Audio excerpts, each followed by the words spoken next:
सुबह के 5 बजे थे। रेलवे स्टेशन की बेंच पर एक बूढ़ा आदमी बैठा था। कंधों पर एक पुरानी झोली, पैरों में घिसे हुए जूते और चेहरे पर समय की लकीरें। वो था हरिराम, उम्र 60 के पार, पर अब भी हाथों की नसों में मेहनत की आदत बाकी थी। चेहरा झुर्रियों से भरा, मगर आंखों में वही चमक जो किसी पिता के दिल में अपने बच्चों के लिए होती है। पास में एक छोटा लिफाफा रखा था, उस पर लिखा था, राजेश, मेरे बेटे के लिए। हरिराम एक मजदूर था।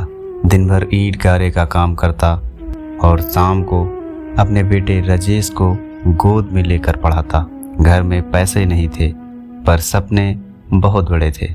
जब गांव के बच्चे खिलौने से खेलते थे, राजेश स्टेशन पर अपने पिता की उंगली से लिखे अक्षरों को सीखता था। मेरा नाम राजेश, मेरा नाम राजेश हरिराम है, मेरा नाम राजेश हरिराम। हरिराम हंसकर कहता, बेटा, अपने नाम में मेरा नाम मत जोड़, एक दिन तेरा नाम ही काफ़ी होगा बेटा। राजेश जब स्कूल जाता, हरिराम हर रोज़ उसके साथ आधा रास्ता पैदल चलता, खुद नंगे पैर, लेकिन बेटे के लिए हर साल नए जूते खरीदता। कभी अपना खाना छोड़ देता, पर बेटे के जूते कभी फटने नहीं देता था। लोग मजाक उड़ाते थे, हरिराम, तू खुद तो नंगे पैर चलता है, पर बेटे को राजा बनाकर घुमाता है। हरिराम मुस्कुराकर कहता, पिता वही जो खुद जलकर बेटे को रोशनी दे। सालों की मेहनत के बाद राजेश बड़ा हुआ, पढ़ाई पूरी की और शहर जाकर नौकरी करने लगा। हरिराम का सीना गर्व से चौड़ा हो गया। अब मेरा बेटा अफसर बनेगा और मेरी मेहनत रंग लाएगी। वो हर रोज पड़ोसियों से कहता, मेरा राजू अब शहर में बड़ा आदमी है। और जब कोई पूछता कब आएगा मिलने, तो मुस्कुरा कर कहता, अभी काम में व्यस्त होगा बेटा, लेकिन जब आएगा तो अपनी माँ के लिए एक साड़ी और मेरे लिए नए जूते जरूर लाएगा।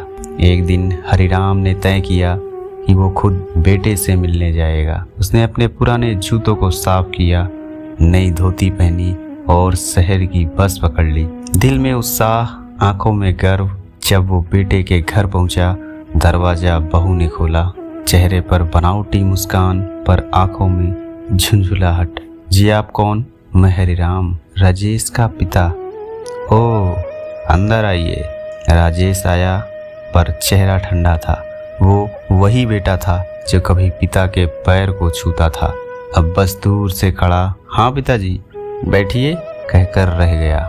हरिराम ने झोली से गुड़ और लड्डू निकाले। तेरी माँ ने भेजा है, तुझे पसंद आएगा ना? राजेश बोला, पिताजी, यहाँ शुगर वाले चीजें मत लाना, बहू को पसंद नहीं। हरिराम का चेहरा उतर गया। रात को बेटे के घर में सोने की जगह नहीं मिली, तो उसने छत पर पुरानी चादर बिछा ली। ठंडी हवा चल रही थी, पर वो खुश था कि मेरे बेटे की छत के नीचे है। सुबह उसने कहा, बेटा चलूं अब, तेरे काम में दखल नहीं दूंगा, बस ये जान कर जाऊं कि तू खुश है। राजेश बोला, हाँ पिताजी, आप गांव में ही ठीक हैं, मैं पैसे भेज दिया करूंगा। हरिराम ने हल्की हंसी से कहा, पैसे नहीं बेटा, वक्त भेज दिया कर।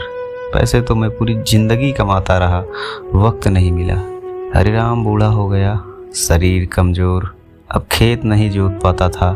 कभी स्टेशन के बाहर बैठ जाता, बच्चों को आते जाते देखता, हर बार बस यही सोचता, क्या मेरा बेटा भी कभी इसी भीड़ से गुजरेगा। एक दिन पोस्ट ऑफिस से एक चिट्ठी आई, राजेश को एक बेटा हुआ। हरिराम खुश हुआ, लेकिन साथ में दर्द भी। मुझे बुलाया नहीं। सालों बाद एक दिन अचानक हरिराम को स्टेशन पर किसी ने देखा। वो बीमार था, बहुत कमजोर, हाथ में एक जोड़ी नए जूते थे। पास में बैठी बूढ़ी औरत ने पूछा, बाबा ये जूते किसके लिए हैं? हरिराम मुस्कुराकर बोला, मेरे बेटे के लिए।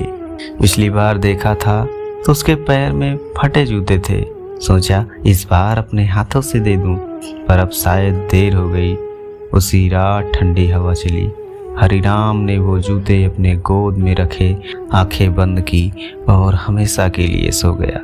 अगले दिन फोन आया, आपके पिता स्टेशन पर मृत मिले हैं। राजेश भागा पहुंचा तो देखा पिता की देह के पास वही नए जूते रखे थे। उनके पैरों में पुराने फटे हुए जूते अब भी थे। राजेश ने कांपते हुए हाथों से उठाया, आंसू रोक नहीं पाया। पिताजी, आपने तो कहा था मेरे लिए नए जूते लाए हो, पर आप खुद पुराने पहनकर क्यों चले आए? उसने उन पुराने जूतों को छाती से लगाया और रो पड़ा। पिताजी, काश एक बार आपने मुझसे मांग लिया होता, मैं जिंदगी भर आपके पैर धोता। राजेश ने उन पुराने जूतों को कभी नहीं फेंका। वो उन्हें अपने ऑफिस में मेज पर रखता और जब भी अभिमान आता तो उन जूतों को देखकर खुद से कहता, इसने नंगे पांव चलकर मुझे यहाँ तक पहुँचाया, वही आज मिट्टी में सो रहा। पिता वो पेड़ है जो खुद धूप में जलते हैं ताकि हमें छांव मिल सके। उन्हें कभी पीछे मत छोड़ देना, वरना जिंदगी के हर कदम पर जूते नहीं पछतावे पहनने पड़ेंगे। इसने खुद को मिटा दिया मेरी मुस्कान के लिए, इसने भूख छिपाई मेरे पेट की जान के लिए। वो कोई फरिश्ता नहीं, मेरा पिता है जो हर दर्द सह गया मेरे अरमान के लिए।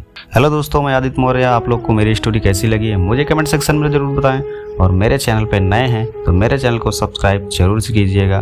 तो मिलते हैं नेक्स्ट वीडियो में एक नई स्टोरी के साथ। तब तक के लिए स्वस्थ रहें, मस्त रहें और अपने कामों में व्यस्त रहें।